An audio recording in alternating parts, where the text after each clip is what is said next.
our season 3 of Entrepreneurs in Fuego. We're documenting the journey of incredible entrepreneurs, such as Rick Munson, CEO and founder of MSI, Innovation for the Hospitality Industry. That's Rick, right. it is my pleasure. It is my pleasure to meet you again. You're a member of Alliances, and you've been an entrepreneur at large, if you will. And by that I mean you've owned several companies, you've sold several companies, and now you're in transition with this new project. Tell us a little bit about it. Well, I have a very, very blessed background of having to found 3 companies and successfully grow them and mature them. And I now have 3 sons that are at ASU, and I'm very excited. My youngest, my freshman, is in the College of Business. So I'm very excited about a new program they have there, a Leadership Academy, where I'll be assisting and mentoring at ASU to help these students that want to start businesses and become entrepreneurs. And it's kind of the seedling of my consulting services and providing help to other entrepreneurs in the Valley that have a dream to start their own business. And I love giving back to people, and I love teaching from my experiences, because in life I believe we have our education, we have our experiences, and we have our relationships. Starting a business is actually very easy. Starting a business. You get an LLC, $150. You get a name, right, for your business, and maybe a post on social media. I'm in business. You're ready to go. Right? You're ready to go. But what's hard is to be able to sustain, to grow a business, to make it successful, and to exit that business. How did you find that success? What was the secret? You took 3 businesses, you grew them, and you sold. What is the secret, you think? I think the secret is in relationships. I think it's all in relationships and communication and positivity. It really is. All of the companies that I founded, I started with myself, but then I had a friend who knew a friend who knew a friend.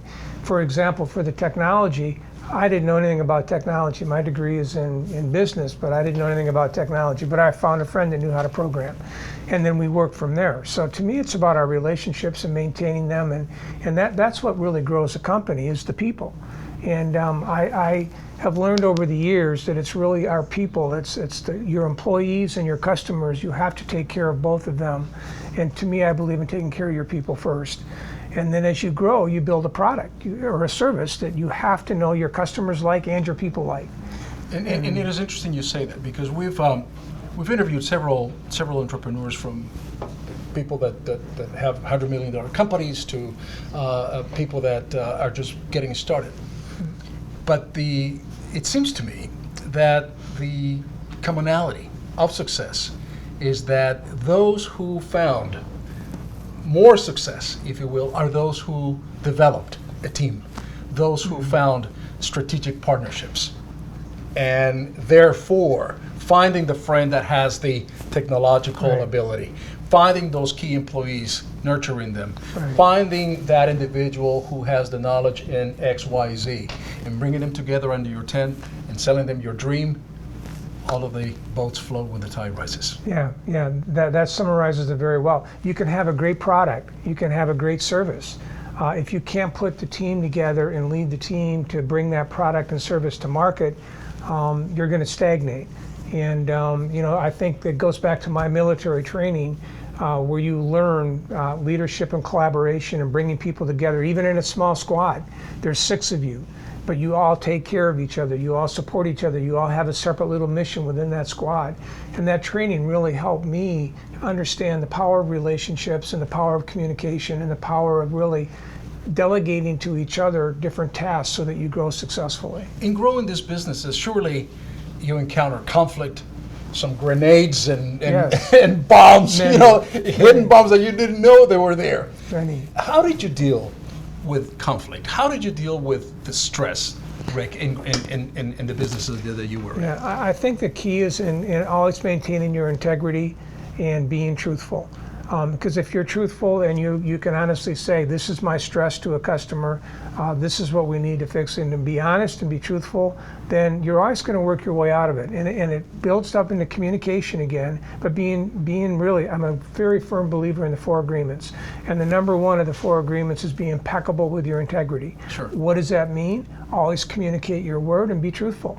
And when you're truthful, that kind of lets the stress go away, because you know that it's not all about me, and that's taking it personally. I don't want to do that. I want to let that go and move on to the next thing. So it's communication and it's integrity. They say that the cover-up is worse than the actual Yes, lie. yes, it And is. so what you're saying is that, look, whatever stress, whatever conflict that I found during my life as an entrepreneur, I was always truthful, and then the stress goes away. I mean, not that it goes away, but it is understood. The problem is still there. The problem is still there, but the everybody stress with the understands, problem goes away, and everybody understands what the problem is. So you define the problem. Now, do you want to be part of the solution, or do you want to be part of the problem? So we want to find people that want to be part of the solution to move forward. Growing pains. So now you have this company, and at some point you were faced with, do we hire that extra person? Do we hire the extra team? I know that we're growing. Is that a scientific decision that you make at that point, or is it a gut feeling that tells you, yeah, let's grow? I think it's a gut feeling, and it's called instinct. It's really you're going on your instinct, because it's not in any textbook. And 2 of the companies I've grown, one was through friend funding, which went to bank funding, which finally went to venture capital funding, and I lost the company to the venture capitalists, which is okay. This company I'm just leaving after 25 years, I decided to grow on cash flow through reoccurring revenue. Right. So if you can grow a company on reoccurring revenue, then again, you can make those decisions knowing that you got a cash flow coming in next month, and you can hire that other employee. So I always tried to keep my hiring in line with the reoccurring revenue. Can you teach entrepreneurial instinct, Rick? I think it's something that you have to demonstrate and show and share stories about. Teaching values, I don't believe you can teach values. I don't believe you can teach entrepreneurial as a value, as an instinct. I think it's something that you share stories and you say, here's how I did it, how would you do it? Prior to social media, prior to technology, prior to all the beautiful technological advances that we have nowadays, in fact, let's not go back too far, maybe 20, 25 years, when faxes were just coming, Right, remember, right. Oh my goodness, there's a fax, how do we do it? And we put the page the wrong way. Which way does it go? Prior to that, and even further back, we communicated perhaps a little bit more directly, more efficiently, and we pass along the stories that became, if you will, subject of folklore or glore, and that's how culture was communicated in the companies, right? True. And one of the purposes of our show, in fact, is to be able to bring about, if you will, that idea that your story, your experience is going to be passed down along. Your sage is going to pass down along to somebody that will take advantage of your experiences in the past. Going into the future, what do you see? What do you recommend? What do you suggest a young entrepreneur that is coming into the business, what do you suggest they do? Well, I suggest that they really try to stay as contacted and connected as they can with their friends, because it is through their friends and their relationships going back to that's going to allow them to get that seed growing from one stage to the next stage. It could be a professional friend, it could be a personal friend, it could be a friend of a friend. But staying connected and maintaining that collaboration with your friendships is going to what to me is what's going to bring the success. I think I know the answer to my own question, but that communication.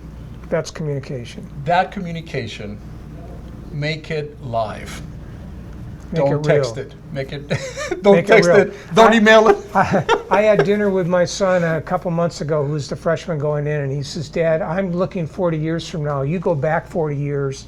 This was before faxes and phones and everything, and he was trying to live that world. He was in his mind trying to live the world 30, 40 years from now. He says the biggest problem we're going to have is social media has taken away our face-to-face communication and contact, because I believe body language is where I learn most about what people are thinking and doing. It's what they say, but it's also what they do in their body language.